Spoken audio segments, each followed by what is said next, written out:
tengah naik turunnya hubungan Presiden Joko Widodo dan PDI Perjuangan, ada pemandangan pertemuan Ketua DPR yang juga Ketua DPP PDIP, Puan Maharani, dengan Jokowi di acara World Water Forum di Bali. Puan bilang tidak ada obrolan politik dengan Jokowi, tapi Puan mengaku selama di Bali, keduanya terus berkomunikasi dan selalu bersama-sama. Ya, selama di Bali kita berkomunikasi, kemarin acara gala dinner, hari ini opening, terus high level meeting. Ya, kita komunikasi, saya duduknya sebelahan dan selalu bersama-sama.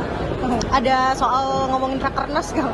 Mungkin MGB. Gak ada ngomong politik nih, ngomongnya urusan air. Apa? Yang bisik-bisik tadi sama Pak Jokowi. Namanya bisik-bisik ya, nggak kedengeran lah apa, rahasia. Meski Jokowi dan Puan terlihat akrab, tapi PDI Perjuangan memastikan tak mengundang Jokowi dalam Rakernas kelima yang berlangsung akhir pekan ini. Sekjen PDIP Hasto Kristianto menyatakan hanya mengundang pihak yang tegakkan demokrasi dan keadilan. Dalam sengketa Pilpres baru pertama kali ada dissenting opinion dari 3 hakim MK.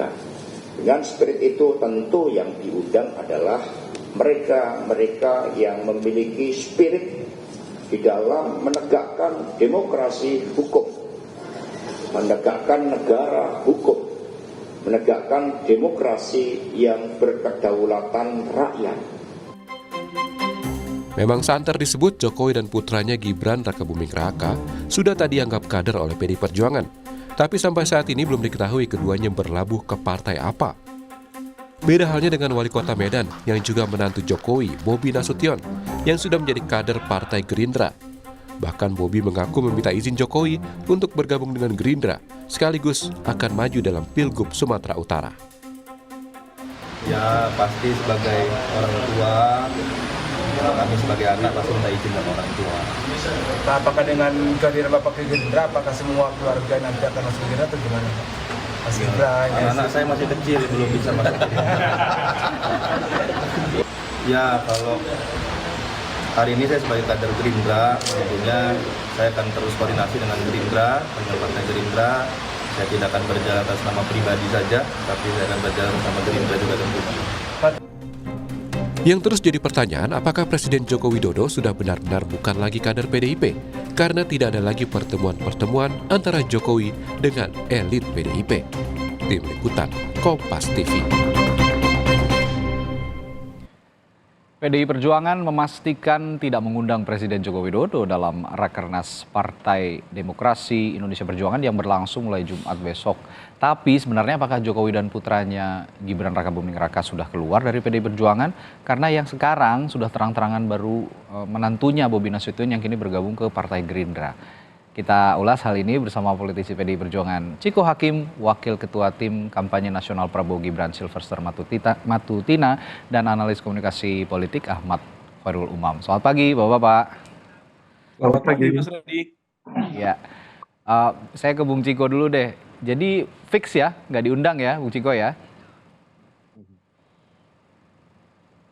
Bung Ciko?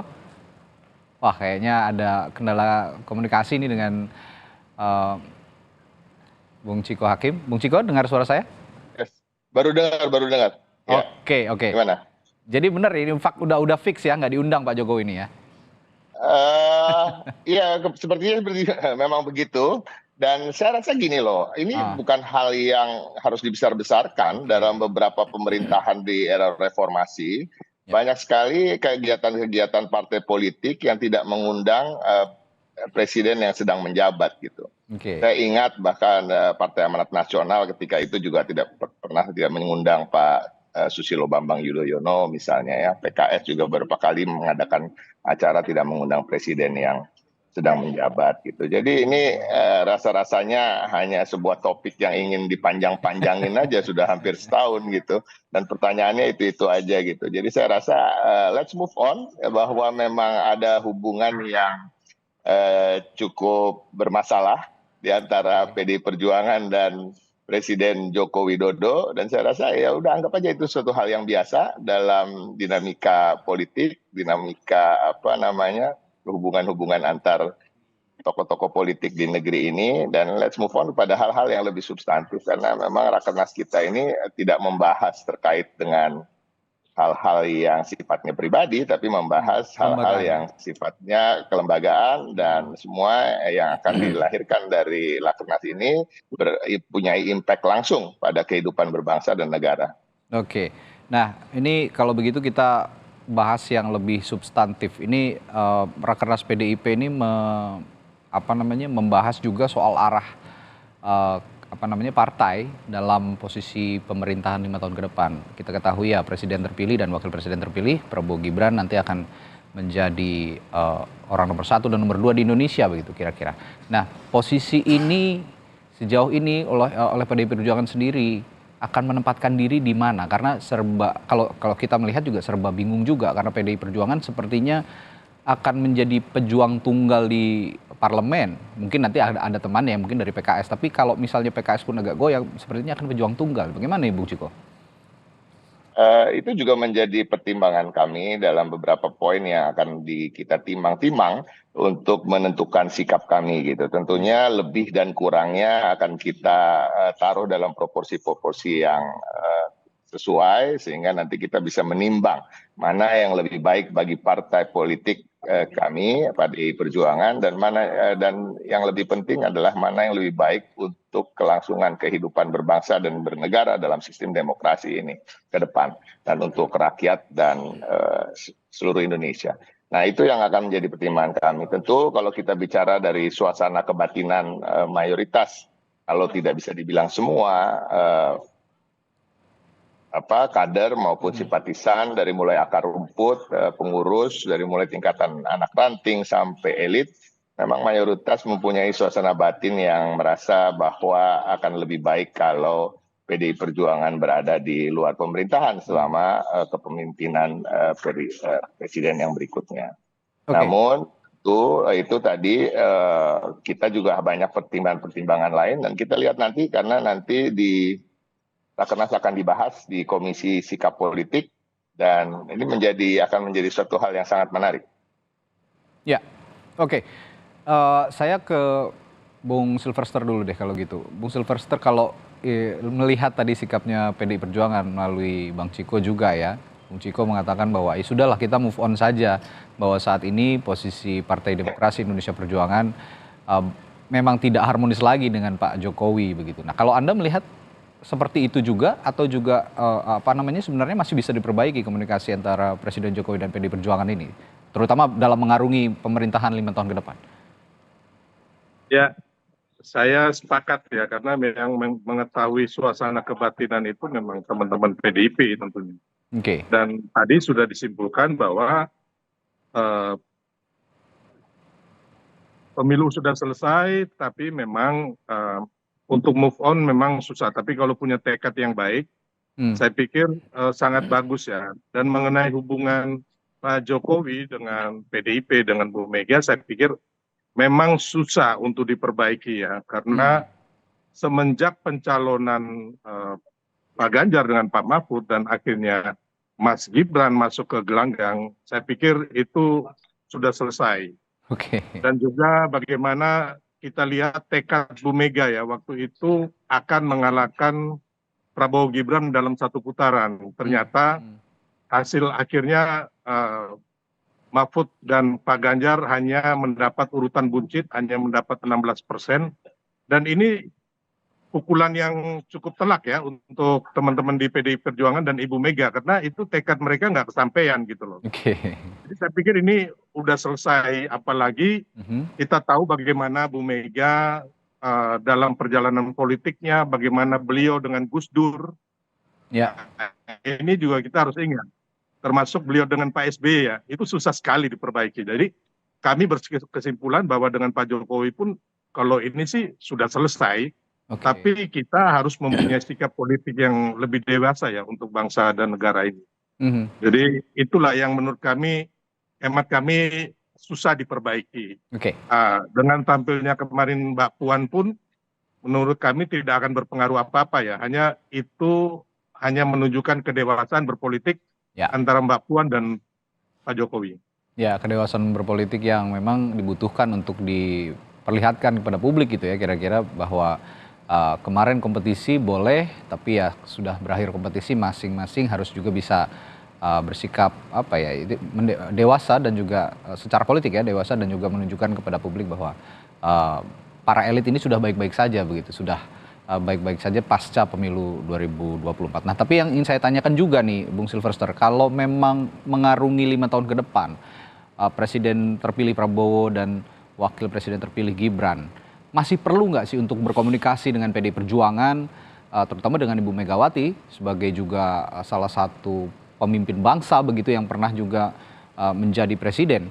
Menurut Anda masih perlu berkomunikasi kah ke depan? Perlu sekali kalau komunikasi dan kedewasaan politik itu. Ya. Ya. Sikap Bu Mega ini sudah ditunjukkan berapa kali gitu loh.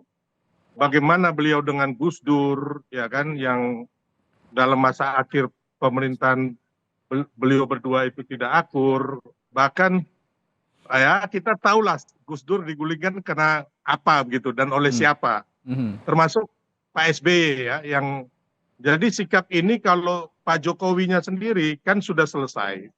Setelah 20 Oktober Pak Jokowi selesai, beliau akan meninggalkan hiruk-pikuk dunia politik, tapi beliau juga akan memberikan masukan ke Prabowo Gibran sepanjang diminta oleh Pak Prabowo dan Mas Gibran. Tapi saya lihat kalau dari Pak Prabowo dan Mas Gibran akan bersikap sangat dewasa ya, dan memang butuh masukan dari pemimpin-pemimpin sebelumnya.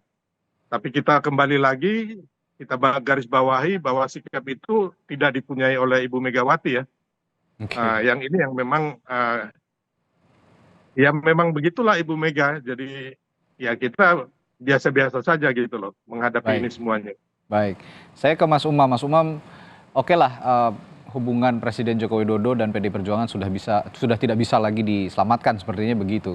Tapi saya ingin tanyakan dari perspektif komunikasi politik begitu. Hal yang sama juga saya tanyakan. Hubungan antara Jokowi lalu juga Prabowo Gibran ke depan 5 tahun ke depan dengan PDI Perjuangan, posisinya akan seperti apa pola komunikasi yang terjalin nanti 5 tahun ke depan kira-kira, Mas Umam? Mas Reddy, terkait dengan konteks pola hubungan itu tentu akan ditentukan oleh dinamika politik menjelang Oktober 2024. Ini situasi masih memungkinkan terjadi dengan segala kemungkinan ya. Kalau misal tadi disampaikan bahwa sikap PDIP yang begitu clear, bahkan tadi Bang Ciko itu yang biasanya sangat sangat malu-malu ya, atau konteks mencoba untuk menutup. Tadi bahasanya sudah sangat vulgar, ada masalah yang sangat serius. Dan hal sama juga disampaikan oleh Pak Silverster. Tapi begini, pertemuan misalnya antara Pak Jokowi dengan Mbak Puan memang kemarin itu dalam konteks formal kenegaraan. Tetapi bisa saja kemudian pertemuan itu menjadi bagian dari upaya untuk mendorong misalnya Mbak Puan yang dianggap memiliki karakter komunikasi politik yang relatif lebih fleksibel, lebih negotiable dalam proses dinamika, baik dalam konteks bernegosiasi dengan rival maupun lawan politik dari PDIP selama ini, maka bisa saja kemudian Mbak Puan akan dijadikan sebagai bagian dari elemen yang memang betul-betul mampu menjembatani antara PDIP dengan Pak Jokowi dan lingkarannya.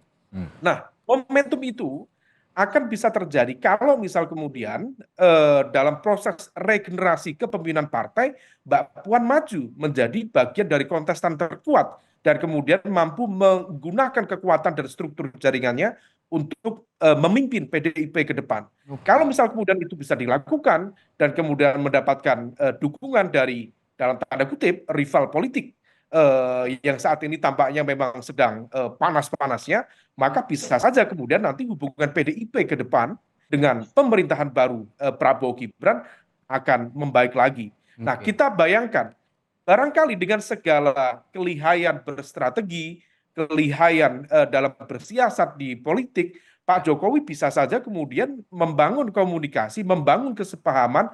Kalau misal tadi disampaikan Bobi sekarang sudah ada di Gerindra, kemudian Gibran menurut informasi spekulatif juga sudah mulai pendekatan ke Golkar misalnya. Lalu kalau misal kemudian Mbak Puan bisa ditempatkan di pucuk pimpinan PDIP, maka ini akan jauh memudahkan diaspora kekuatan yang bisa di reach out seorang Joko Widodo. Nah, Oke. ini yang barangkali perlu kita lihat. Apakah kemudian pengaruh seorang Jokowi bisa masuk lebih dalam proses kontestasi di internal dinamika politik PDIP ke depan atau tidak. Kalau misal ternyata masih memungkinkan untuk dilakukan, maka potensi balik badan atau negosiasi dan kompromi antara PDIP dengan pemerintahan baru masih amat sangat terbuka. Mas Ya, Reddy. baik. Saya teringat almarhum Pak Taufik Kemas saat pemerintahannya Pak SBY. Bisa memainkan peran yang Anda sebut tadi, Mas Umam, begitu cair, begitu dinamis, sehingga bisa menjembatani komunikasi-komunikasi politik yang dibangun pada saat itu antara PDI Perjuangan dan Bu Mega, lalu juga dengan Pak SBY. Nah, apakah Mbak Puan ini perannya juga akan kurang lebih sama seperti Pak Taufik Kemas pada saat itu, Mas Umam? Ya, betul sekali Mas Reddy. Memang karakter kemampuan Mbak Puan dalam berkomunikasi dengan kawan maupun dengan lawan berpolitik memang salah satunya dipengaruhi oleh kapasitas kepemimpinan politik seorang Taufik Kemas itu sendiri. Ya. Memang di momentum itu kalau misal kita cermati, itu adalah bagian dari kemampuan pucuk pimpinan PDIP untuk meyakinkan dan juga memang mendapatkan respon yang baik dari pemerintahan Presiden Susilo Bambang Yudhoyono waktu itu. Sehingga posisi oposisi betul-betul kemudian mendapatkan ruang yang terbuka. Tidak ada kekuatan yang kemudian mencoba untuk memainkan atau mengintervensi internal partai, seperti misalnya kemarin Demokrat ada yang ingin ngacak-ngacak gitu misalnya, atau dalam konteks pembagian kue kekuasaan, kalau misalnya kita cermati, dulu juga banyak teman-teman di PDIP yang juga mendapatkan posisi sebagai dubes, sebagai komisaris DPUMN, yang itu sangat berbeda dengan saat ini, yang tampaknya formatnya sangat berbeda. Nah, kalau misal Mbak Puan bisa memainkan itu, maka kemudian itu akan menjadi sebuah ruang yang jauh lebih fleksibel. Di satu sisi PDIP bisa memainkan peran sebagai oposisi yang kuat, tetapi di saat yang sama kekuatan itu juga bisa terjaga dengan baik dengan basis komunikasi yang terjaga antara PDIP dengan pemerintahan baru ke depan. Tetapi kalau misal ternyata arahnya berbeda, maka bukan saja memainkan oposisi konstruktif, tetapi bisa saja kemudian menjadi bagian dari pemerintahan baru, sebagaimana PDIP dulu membukakan ruang, membukakan pintu selebar-lebarnya bagi Prabowo untuk masuk di pemerintahan Jokowi pasca pemilu 2019 yang lalu, Mas Reddy. Ya, oposisi yang konstruktif dan tentunya ini akan melihat konsolidasi partai yang juga terdelegasikan dengan baik kepada sosok Puan Maharani, begitu kira-kira ya 5 tahun ke depan. Saya kembali ke Bung Ciko. Bung Ciko, oke lah sekarang ya hubungan Pak Jokowi dengan Ibu Mega sepertinya sudah sulit untuk diperbaiki dan juga PDIP juga agak sulit juga untuk diperbaiki dengan Pak Jokowi. Tapi ada sosok Prabowo Subianto yang sepertinya sejauh ini juga tidak punya masalah dengan Ibu Mega dan PDI Perjuangan. Bagaimana Anda melihat hubungan PDI Perjuangan dan juga Ibu Mega khususnya untuk Pak Prabowo, sosok Pak Prabowo sendiri, Bung Ciko? Jadi saya ingin mengomentari sedikit sahabat saya Bung Silver yang sering bersama-sama dulu. Ya, kita bicara soal sikap Ibu Mega, ini kan selalu yang dikatakan sikap Ibu Mega. Tapi kan kita lupa menceritakan secara keseluruhan apa yang menyulut sikap-sikap tersebut. Nah, ini juga masyarakat juga harus kita ingatkan. Ada kesempatan ini saya sampaikan. Kami merasa memang ada pelanggaran-pelanggaran yang sangat serius terhadap sistem demokrasi kita dalam pemilu kemarin. Dan itu juga tercermin dari dissenting opinion yang disampaikan 3 hakim, bahkan 2 hakim yang tidak menyampaikan dissenting opinion, menyatakan sebenarnya memang terjadi pelanggaran etika, namun untungnya tidak diatur dalam undang-undang. Jadi artinya ini kan suatu hal yang terkait dengan bangsa dan negara. Kami tidak mengatakan murni bahwa ini terkait dengan pengkhianatan Pak Jokowi dan putra-putranya terhadap partai kita, tapi juga kepada bangsa dan negara. Dan ini diamini oleh sebagian besar koalisi masyarakat sipil, baik itu tokoh-tokoh budayawan, intelektual, mahasiswa, dan juga dosen-dosen maupun guru-guru besar. Nah, udah kita let's stop there terkait itu, karena ini sama sekali tidak membicarakan tentang kepentingan bangsa ke depan. Tapi saya juga ingin menyampaikan sikap-sikapnya PDI Perjuangan tadi yang dibahas terkait dengan luasnya Mbak Puan, luasnya Pak Taufik Kemas, ya kan, begitu rigidnya Ibu Mega dan lain-lain, ini sesungguhnya adalah suatu strategi dalam berbagi peran. Dan ini strategi yang selama ini kita anggap sukses bagi PDI Perjuangan. Karena apa? Karena terbukti kita hat-trick memenangi pemilu legislatif dan tidak ada partai politik yang berhasil melakukan hal tersebut. Nah, itu yang kita ingin sampaikan juga, bahwa memang di PDI Perjuangan sebagai organisasi yang besar, kalau tidak bisa dibilang paling besar di antara partai politik yang ada, kita memiliki banyak karakter-karakter yang menarik di dalamnya, dan juga mempunyai keahlian-keahlian dalam bidangnya masing-masing. Dalam bidang lobby, ada yang agitasi, juga ada yang ideolog gitu. Jadi pada prinsipnya itu semua tercemin dari kinerja kita di parlemen. Jadi kalau kita bicara ini kan yang dikasih lihat selalu yang di permukaan. Tapi kita lupa ketika di parlemen kerjasama antar partai politik, kerjasama antar fraksi dalam menyetujui RUU, ya kan, menyetujui undang-undang dan lain-lain, itu berjalan begitu smooth, dan harus diingat memang dalam kepemimpinan Ibu Puan Maharani. Jadi yang juga bagian dari PD Perjuangan. Ya. Terus apalagi lupa tadi. Soal hubungan Pak Prabowo sendiri nanti nih dengan PDI Perjuangan dan Ibu Mega gimana nih? Karena secara pribadi sepertinya tidak ada masalah. Ya, memang nggak ada masalah, dan antara Partai Gerindra dan PDI Perjuangan juga nggak ada masalah, ya kan, dalam kita bekerja sama dalam membangun negeri ini bersama-sama melalui parlemen. Nah itu. Dan tidak ada juga yang menghalang-halangi bila ada yang ingin mengatur pertemuan antara Pak Prabowo dengan Ibu Megawati Soekarno Putri. Namun memang mungkin bagi kami fokus-fokus yang kita jalani ke depan ini belum sampai ke soal pemerintahan yang akan datang. Kita lagi fokus mempersiapkan untuk Pilkada 2024. Kita lagi fokus untuk Rakernas ini mempersiapkan juga hal-hal yang terkait program-program kerakyatan kita, mengevaluasi hasil Pilpres dan kinerja daripada kader-kader kami di Pilpres dan Pileg yang lalu. Tapi juga itu salah satunya akan ada yang kita sebut tadi terkait dengan penentuan sikap politik kami ke depan. Jadi sabar-sabar aja. Kita masih menunggu. PDI Perjuangan sedang menikmati posisinya sebagai pemenang Pileg, gitu kan, yang ditunggu-tunggu sikapnya baik oleh Koalisi Indonesia Maju atau oleh rakyat Indonesia secara keseluruhan. Sabar, kami akan menentukan sikap pastinya, dan apapun sikap yang kami tentukan, berada di dalam maupun di luar pemerintahan, semuanya untuk bangsa dan negara. Oke, saya juga tertarik dengan tema Rakernas PDIP kali ini, Satyam Eva Jayate atau kebenaran pasti menang. Nah, ini apa yang bisa Anda jelaskan soal tema besar Rakernas kali ini? Suatu hal kebenaran pasti menang itu kan memang suatu hal yang sifatnya tidak bisa dipungkiri, ya. Cepat atau lambat kebenaran pasti menang. Cepat atau lambat yang akan terkuak adalah kebenaran dan kejujuran, gitu ya. Orang bisa berbohong sepanjang tahun, sepanjang dekade, tetapi pada saatnya nanti dia akan terkejar dengan kebenaran, gitu. Orang bisa berkhianat sepanjang sekian lama, tapi dia akan terkejar juga dengan perbuatan-perbuatannya, dan pada akhirnya juga akan jatuh karena perbuatannya. Ini kan suatu hal yang sebenarnya hukum alam, atau kalau kita orang Muslim mengatakan sunatullah, ya. Jadi ini suatu yang memang kita selalu camkan di partai kami. Kami kebetulan diingatkan oleh Mas Nanan terkait dengan semboyan ini, gitu ya.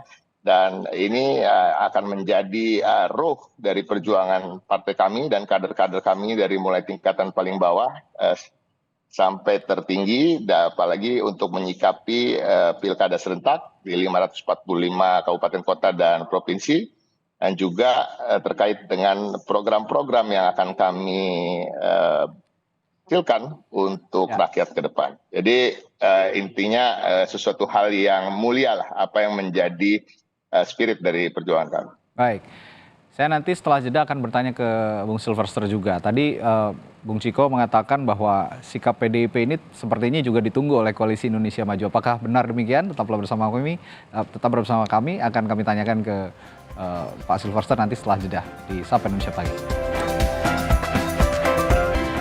Ya, sikap PDI Perjuangan yang tadi dikatakan oleh seorang Ciko Hakim katanya masih misterius. Sampai saat ini masih ditunggu-tunggu oleh banyak pihak. Apakah juga ditunggu oleh Koalisi Indonesia Maju? Saya akan tanyakan juga ke Bung Silverster.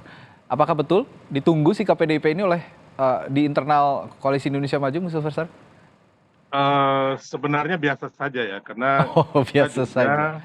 koalisinya sudah cukup komplit. Oke. Jadi ya paling ya intinya bahwa tentunya yang kita inginkan juga bahwa PDIP akan membangun bangsa ini dengan menjadi oposisi. Itu yang memang harus kita hargai Oke. sebagai untuk ngecek and balances terhadap pemerintahan Pak Prabowo dan Mas Gibran gitu. Jadi ya kita udah tahu lah sikap PDIP kayaknya akan tetap begitu. Apalagi kita tahu bahwa sebenarnya kayak Mbak Puan kemarin ke Bali itu bagus banget ya kan. Tapi kan memang 100% saham PDIP ini masih dimiliki oleh pemilik partai yang aslinya, yaitu Ibu Megawati ya. Ya. Tapi dan juga kita harus tahu juga bahwa memang dengan tampilnya Mbak Puan kemarin, terus ada lagi terus Pak Bambang Pacul yang sudah mengakui kemenangan dan kehebatan Pak Prabowo dan Mas Gibran ya. Termasuk Pak Oli Dondong Kambe ya, yang kemarin juga menjemput dan satu mobil dengan Pak Jokowi. Di sini masyarakat diperlihatkan bahwa di PDIP juga ada terjadi faksi ya, atau ada kubu yang mau berkoalisi dan juga ada kubu yang beroposisi. Tapi itu kembali lagi berpulang kepada teman-teman PDIP-nya sendiri begitu. Dan kembali lagi Ibu Megawati sebagai yang punya pemilik partai lah. Ya, tokoh sentral ya. Ya. Baik. Nah, tapi kan PDI Perjuangan ini pemenang pileg juga. Kita tidak bisa menutup mata bahwa PDI Perjuangan adalah partai pemenang pileg begitu. Dan mungkin juga akan cukup mendominasi kader-kadernya di Senayan, di parlemen. Nah, apakah betul tidak terlalu berpengaruh juga sikapnya terhadap Koalisi Indonesia Maju dan internal pemerintahan Prabowo Gibran ke depannya? Pak Silverster. Ya, tidak ada ya. Kalau mama kita melihat bahwa yang terpenting bagaimana kita membangun oposisi yang baik, oposisi yang ingin agar bangsa ini maju ke depannya. Dan saya pikir itu sangat bagus ya, apabila PDIP mengambil sikap itu. Dan bahkan bila perlu kalau saat ini sudah tidak sejalan ya,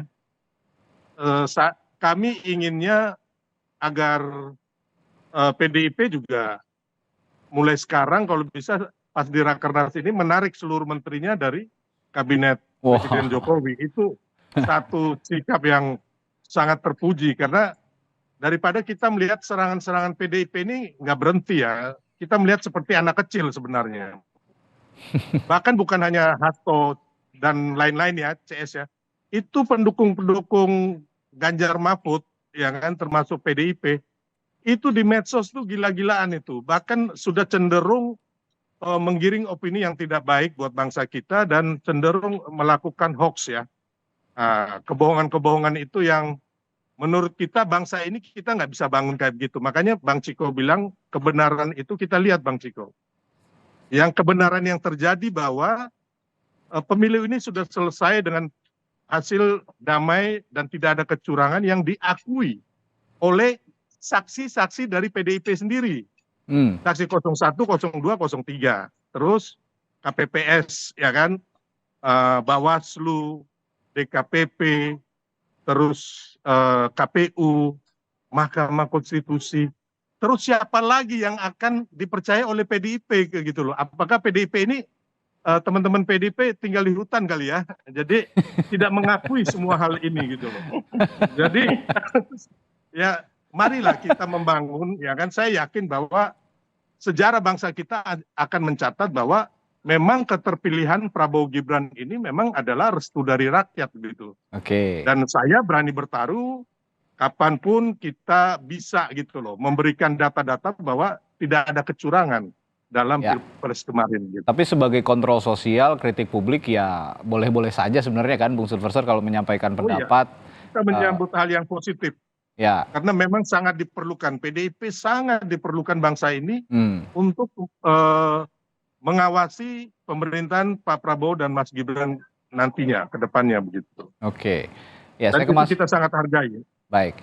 Saya ke Mas Umam lagi. Mas Umam, sepertinya memang ya tadi ya bahwa efek dari hubungan Pak Jokowi dan Bu Mega dan PDI Perjuangan sendiri yang sudah tidak harmonis akan juga terlihat ya pada pemerintahan Prabowo Gibran ke depan, 5 tahun ke depan. Nah, ini menarik, saya juga melihat apa ya, tadi sebagai yang dinyatakan oleh Bung Silverster juga, sulit sekali sepertinya kita saat ini juga menyampaikan kritik-kritik yang terlalu menohok begitu. Nantinya dianggapnya terlalu atau cenderung dibilang hoax begitu.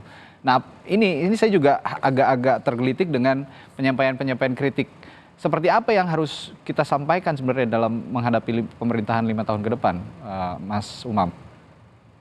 Ya, kalau misal terkait dengan konteks kritik, yang terpenting kritik itu betul-betul sifatnya konstruktif, tidak mengandung hoax, tidak mengandung fake news, tidak mengandung character assassination, tidak mengandung sesuatu yang sifatnya menghasut. Atau dalam konteks ini adalah sesuatu yang hate speech atau perkataan yang justru menyebarkan kebencian. Nah, itu yang kemudian memang betul-betul dibutuhkan. Tetapi terlepas dari itu ya, memang dalam sebuah dinamika kebenaran, kalau misal tadi menyitir topik atau tema dari Rakernas PDIP, Satyam Eva Jayate, dan ini adalah bukan topik baru, di Rakernas sebelumnya juga temanya Satyam Eva Jayate. Maka ini adalah sebuah perang tafsir kebenaran. Mana yang merasa benar? Teman-teman PDIP merasa benar, teman-teman dari Pak Prabowo CS yang tadi disampaikan oleh Pak Silverster juga merasa benar. Bahkan kalau misal saya cermati betul, kalau misal memang benar yang disampaikan Pak Silverster tadi itu merepresentasikan basis utama dari mesin utama Koalisi Indonesia Maju di lingkaran dalam Pak Prabowo, maka dengan bahasa lain sebenarnya ingin mengatakan bahwa pemerintahan Prabowo Gibran sudah tidak butuh PDIP. Maka tadi bahasa yang cukup kuat seperti anak kecil, seperti tinggal di hutan, saya pikir itu adalah sebuah bentuk penegasian secara eksplisit dalam konteks politik bahwa ruang kompromi, ruang negosiasi rasa-rasanya tidak dibutuhkan. Dan barangkali itu adalah sebuah ekspresi surplus kepercayaan diri dari teman-teman di Koalisi Indonesia Maju. Karena memang bagaimanapun juga per hari ini basis kekuatan politik kalau misal kemudian dihitung termasuk dari Nasdem dan juga PKB kalau misal masuk di pemerintahan nanti sudah 74, something persen. Nah, itu cukup signifikan. Nah, ini yang kemudian sekali lagi kita berharap kedewasaan berpolitik. Nah, kedewasaan itu akan diukur pada level mana kemudian basis check and balances bukan sekedar pada konteks pertarungan ego, bukan hanya konteks pertarungan individu yang kemudian endingnya hanya etalase kebencian yang justru hanya akan mengaduk-aduk. Ini menarik. Ya, etalase kebencian kalau Anda tegaskan seperti itu. Tapi saya ingin tanyakan juga, saya yakin juga Anda, Mas Umam, mengamati juga komunikasi politik yang berlangsung atau beredar di media sosial maupun juga di media mainstream begitu ya. Nah, ini kalau Anda melihat tadi kan kalau kata Bung Silverster katanya kritiknya banyak hoax juga. Nah, kalau yang Anda cermati Mas Umam, apakah kritik-kritik yang mengalir dari PDI Perjuangan dan juga simpatisannya saat ini itu mengandung hate speech, mengandung kebencian dan juga hoax menurut Anda, Mas Umam?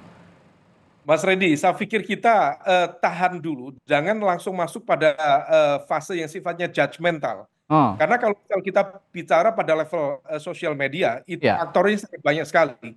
Betul. Dan riset yang belum buzzer-buzzer ya. Let's say buzzer, termasuk aktor, termasuk kemudian robot dan lain sebagainya, itu kemudian betul-betul memang tidak bisa dinisbatkan sebagai sebuah tafsir atau sikap politik pada kekuatan politik tertentu. Sepakat. Karena bagaimanapun juga itu bukan sesuatu yang genuine. Ada yang genuine, ada yang tidak genuine. Ada yang memang betul-betul real dari aktor kekuatan politik tertentu, ada yang memang sifatnya diorkestrasi. Bahkan oleh para buzzer, oleh elemen-elemen yang mereka tidak paham betul tentang etika, tentang demokrasi, tapi itulah yang membanjiri sosial media kita. Nah, kita di level ini hati-hati. Jangan judgmental. Kalau misal kita judgmental, lagi-lagi yang akan muncul adalah etalase kebencian dalam ruang demokrasi kita. Oke, baik. Bung Ciko, ada respons tadi dari pernyataannya Bung Silverster? Kalau soal menarik menteri, saya rasa mendingan yang lain aja, karena dalam 2 periode ini ya kan PDI Perjuangan lah yang memperjuangkan Pak Jokowi untuk menjadi Dan presiden yang sisa paling keras. pemerintahan gitu juga ya. tidak akan lama lagi begitu ya, Kalau kira-kira. gitu, yang lain aja yang mundur gitu. Kalau kita, ya. Tapi kan ini intinya ini kan cuma apa namanya, kita kan saling kasih jab-jab aja nih, Silver ke saya ke Silver ya kan.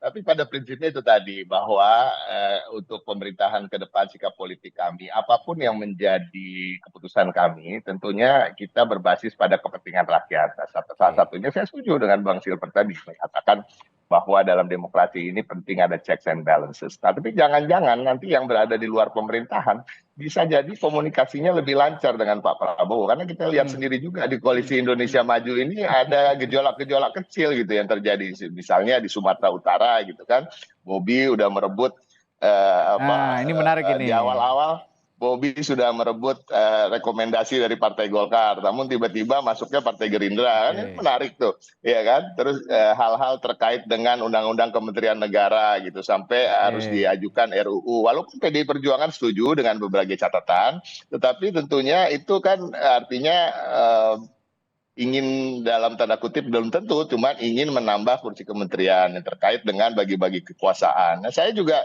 sebagai anak bangsa ya, dan PDI Perjuangan sendiri, kita berharap yang terbaik akan dilakukan oleh Pak Prabowo. Kita tidak berharap Pak Prabowo membawa negeri ini ke gerbang kehancuran dan lain-lain. Justru kita berada di luar pemerintahan maupun di dalam, tujuan kita adalah sama-sama mensukseskan kehidupan berbangsa dan negara dan sukses. Nah, artinya kita ingin mengingatkan juga agar Pak Prabowo itu tidak terlalu mudah ditekan-tekan oleh teman-teman dari partai koalisi pendukungnya sehingga menambah kursi kementerian negara hanya karena untuk bagi-bagi kekuasaan, dan ini akan menunjukkan suatu sikap kepemimpinan yang lemah. Nah, itulah yang saya sampaikan tadi akan menjadi yang pastinya PDI Perjuangan ada di dalam atau pada di luar pemerintahan akan menjadi mitra yang kritis bagi pemerintah ke depan, dan semoga kita semua bisa bekerja sama, baik itu sifatnya sebagai koalisi maupun sebagai oposisi. Oke, karena Anda menyinggung Bobi, saya singgung sedikit juga nih, tanya sedikit dan bisa dijawab singkat juga. Kalau Bobi kan sudah jelas nih jadi kader Partai Gerindra setelah jadi PDIP. Kalau Pak Jokowi dengan Mas Gibran ini statusnya memang digantung aja begitu ya, Bung Ciko? Di PDI Perjuangan. Sebenarnya gini loh, karena kan de facto itu lebih penting daripada de jure, iya kan? Kalau de factonya memang sudah meninggalkan, kami kan bukan kami yang meninggalkan, kami ditinggalkan gitu ya, dan kita juga sudah dalam artian ya udah kita terima ditinggalkan. Jadi kalau kita tidak mengundang misalnya ya kan, ya itu juga harus diterima aja, udah nggak usah dibicarakan terlalu jauh. Ini berbulan-bulan pembicaraan, padahal permasalahan bangsa ini kan harga bahan pokok, pangan, ya kan, dolar yang masih terus naik, ya kan, geopolitik dan lain-lain. Kita harapan kita ke depan, kita berbicara tentang betul-betul kepentingan bangsa, dan kita biarkan Pak Jokowi bekerja sampai akhir masa jabatannya, dan PDI Perjuangan secara profesional di kementeriannya juga bukan mensabotase dari internal, kita betul-betul bekerja, menteri-menteri kita bekerja secara profesional, begitu juga di parlemen. Kita juga tidak mempersulit undang-undang yang diajukan untuk dibahas dan lain-lain. Baik, terakhir juga ke Bung Silverster. Anda kan juga sebagai Ketua Umum Solidaritas Merah Putih ya, yang juga relawan Jokowi. Nah, dari komunikasi yang terbangun selama ini dengan Anda, ke partai apa sih Pak Jokowi dan Gibran akan berlabuh nanti? Ya, kalau terakhir ya saya bertemu Pak Presiden berdua, beliau rencananya hanya akan pulang ke Solo untuk ngomong cucu. Jadi beliau tidak akan berpartai. Saya pikir begitu ya?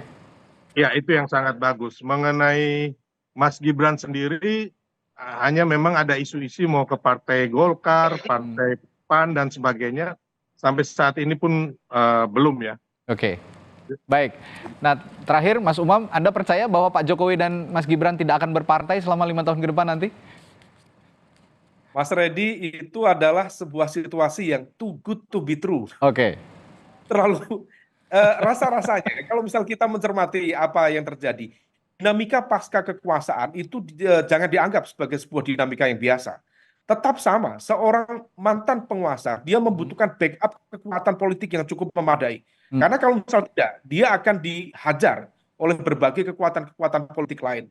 Itulah yang kemudian bisa kita pahami mengapa misalnya barangkali ini bagian dari strategi Pak Jokowi menciptakan diaspora kekuatan politik dari lingkaran di sekitarnya, termasuk inti keluarganya ke sejumlah partai-partai secara tersebar merata.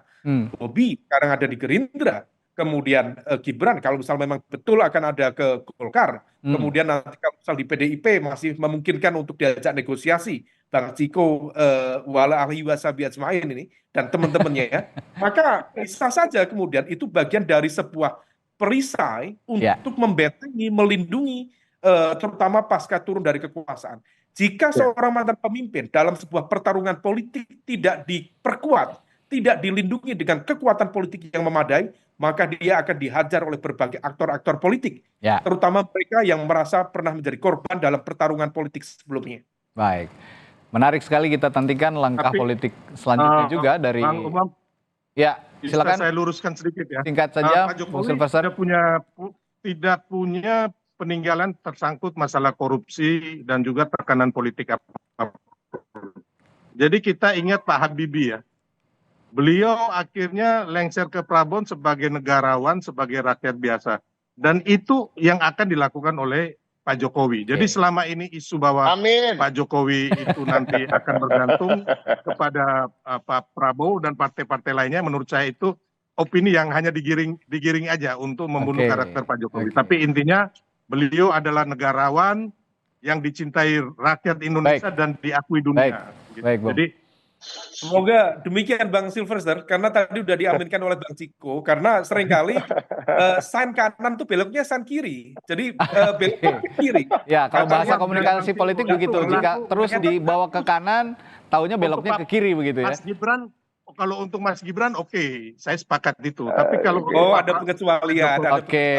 Baik. Ya, Pak Jokowi enggak, ya, beliau negarawan besar. Bapak, apapun langkahnya, saya sebagai rakyat biasa, sebagai publik juga menunggu-nunggu ini sikap politik dari Pak Jokowi, bagaimana katanya mau ngomong cucu tapi tetap pasti akan ada sikap politik sebagai politisi, ya itu lumrah begitu memiliki sikap politik, entah itu mau gabung di partai atau tidak, tetap untuk menarik untuk tetap dicermati 5 tahun ke depan.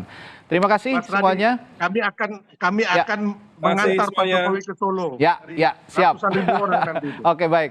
Terima kasih politisi PDI Perjuangan Ciko Hakim, Wakil Ketua TKN Prabowo Gibran Silverster Matutina, dan analis komunikasi politik Ahmad Hoirul Umam telah berbagi perspektif pagi hari ini. Terima kasih Bapak-Bapak, sehat selalu, sampai jumpa lagi.